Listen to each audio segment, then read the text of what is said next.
Қайырлы күн. Біз бүгін дәл осы үйректі пешке пісіретін боламыз, духовкаға. Бұл енді қолдың үйрек емес, кәдімгі жабайы атылған үйрек. Бұл енді жабайы үйрек тәтті болады деп естігенмін. Мінекей, барлығы ақтарылған, іші тазартылған. Негізі үнемі видеода андай сол күйі жасалынады. Мен енді осылай дәл осылай барлығын дайындап беріпті менің қайныным. Осылай түсіре берейік. Ең бірінші осыған дәмдеуіштерді дайындайтын боламыз. Мына жерге қояйын. Дәмдеуіштерге ең бірінші май болмаса ол болмайды. Одан кейін соевый соус. Мынадан бастайық, бірінші. Соевый соустан екі қасық. Одан кейін кәдімгі оливки май.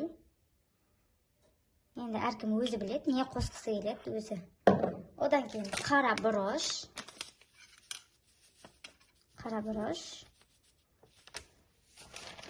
Және осындай горчица.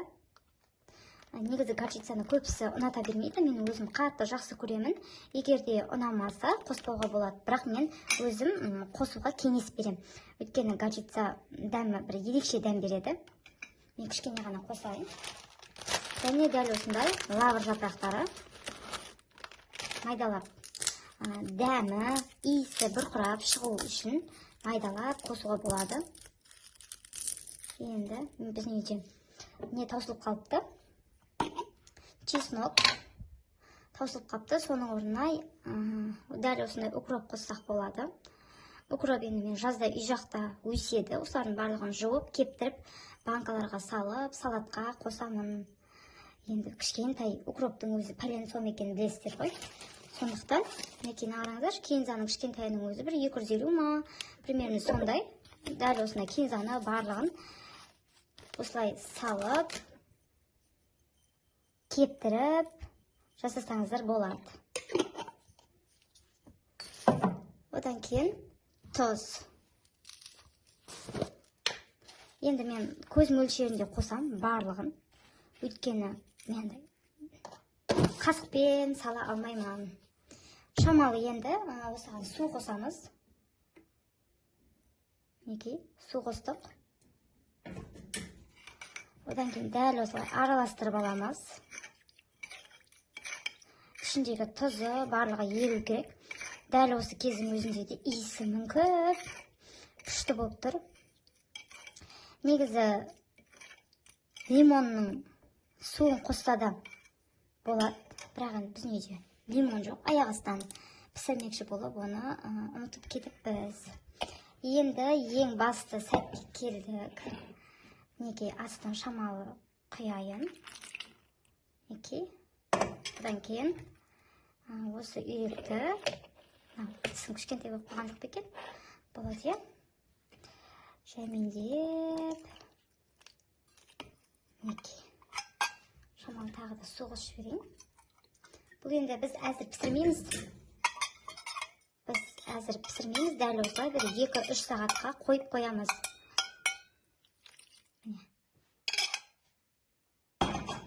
Барынша. Окей.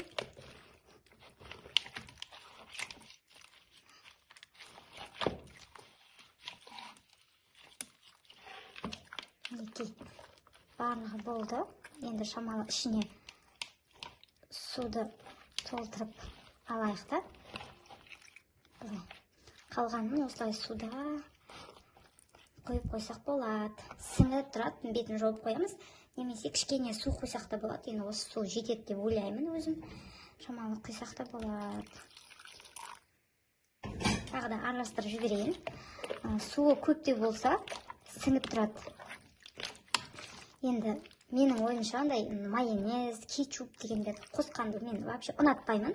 Біріншіден зиян, екіншіден өте майлы, бауырға, өтке бірден алып түседі. Сондықтан балаға да, үлкен кісілерге де дәл осы рецептпен пісірсеңіздер өте дәмді болып шығады. Және дәмі де, пайдасы да дәл сол күйі сақталады. Біз неше түрлі нәрселер қосады, ютубтан, басқа жерлерден көріп алып, нелер қосады,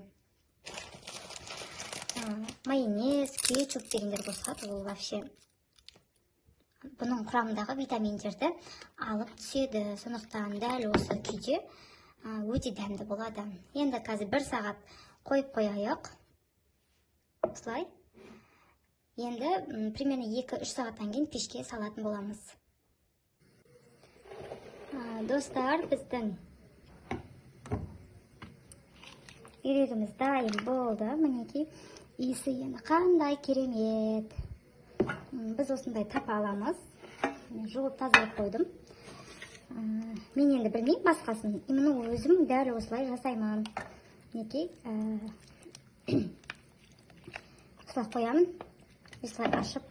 Өйткені кейбір адамдар осылай не күйімен, толық күйімен қойып қояды да, сосын майонез, тағы да басқа дәмдеуіштер салып, сол күйі сала салады. Ана құрғақ болып қалады, жеген кезде сочный емес болып ше. Мен осы суын қайтадан өзіне құям. Осылай. И осылай құям да пешке примерно 40-45 минут пісіріп алам. Сол кезде суымен, дәмдеуіштермен дәмі өте керемет болып шығады. Енді дәл осылай пісіріп көріңіздер. Өте пайдалы, әрі балаларды сүйсініп жейді. Көргендеріңізге көп рахмет. Дәл осындай қызықты әрі пайдалы ақпараттар керек болса, лайк басып, комментарий жазып кетіңіздер.